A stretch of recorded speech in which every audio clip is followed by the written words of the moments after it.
Today is a tragic day in Louisville and for the entire Commonwealth of Kentucky. Acts of violence like this hurt. They tear at the fabric of who we are, at our society, at our state, at our country, in this city. Today, I'm hurt. And I'm hurting. And I know so many people out there are as well. We lost 4 children of God today, one of whom was one of my closest friends. Tommy Elliott helped me build my law career, helped me become governor, gave me advice on being a good dad. One of the people I talk to most in the world, and very rarely are we talking about my job.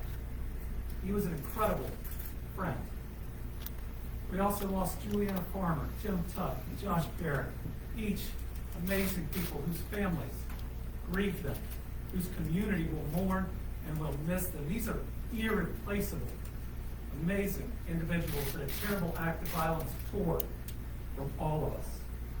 We also pray for our LMPD officer and 2 others that right now, while perhaps stable, are still fighting for their lives with a need for our care and, yes, for our prayers, because I believe, and I believe that prayers lift all of us up, and those families would appreciate them. And while I hurt today, while I will grieve when I'm able, I'm also grateful. I'm grateful for an incredibly quick response from LMPD, the Jefferson County Sheriff's Office, Louisville Fire and Rescue, Louisville Metro EMS, getting to this scene in 3 minutes.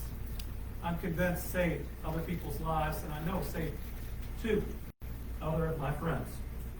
One, I received incorrect information this morning I thought was gone, and I've started to mourn. And now I know he's okay.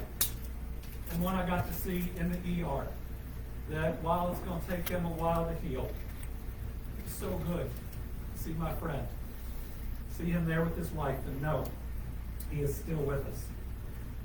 I want to thank KSP, ATF, FBI, every single law enforcement agency that is going to bring their entire weight and their entire resources to bear so that we know exactly what happened in this situation. And you know, there are more first responders than the ones we've listed, because the team at U of L Hospital are first responders too. The first battle is stopping that gunman. The second is doing everything we can to keep those that have been wounded alive. And I want to say to this good doctor behind me, and we have worked together through pandemics and now this, that I'm really proud of what his team is doing. I was in a room where one of those families that are rightfully worried got an update. It was one that was specific but also provided with compassion. These doctors and nurses are fighting for the lives of our friends, of our family, and we are deeply grateful to them. I think what we need most right now in a word is love. I mean, just love. Love for these families.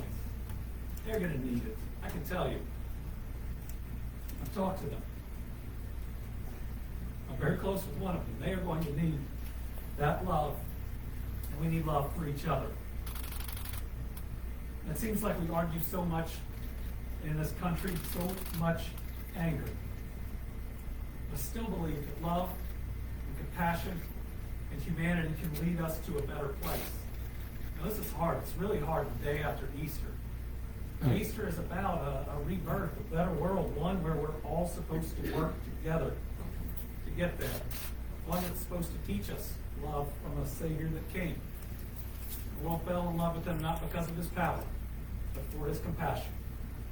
And I believe what we can do, whether it's any faith or just your values, is ensure that today, more than anything, is about these families. It's about those families that are afraid they're going to lose their loved one, about those that have been through the worst and while they have survived, are going to bear the scars inside and outside today.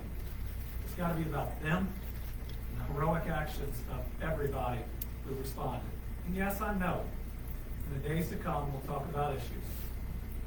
But I think the thing that people get wrong after the most difficult of times and days, and as governor, I've had to see a lot of them. Is that today ought to be focused on my friend, on everybody else's friends and loved ones that are no longer with us. My faith teaches me that while the body is mortal, the soul is eternal. So I know that I will see Tommy again. And I know that all of these families and friends in this community will be reunited in a better place without violence, without the senselessness and hurt that we feel today. We will get through this. We'll get through this together. It's the only way. We'll march forward. And my hope is that in honor of those that have fallen today or that may still fall, we can be better and we can do better. We care about and love each other just a little bit more. Today, to honor those that have fallen and as so many families grieve, I'm ordering our flags statewide fly at half staff until Friday evening. Make sure that we are paying tribute in every single part of this Commonwealth to those that we have lost. We are one Commonwealth, united with this city, united with these families.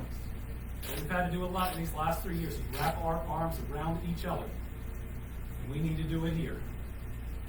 Thank you. And next, we're going to hear from Dr. Smith, who is leading an incredible team, trying to make sure as many of those that were harmed in this incident get through it. Let me just again say that he and his hospital have my full support and confidence.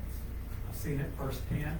What they're doing is nothing short of amazing. And listen, I know they're going to do their best.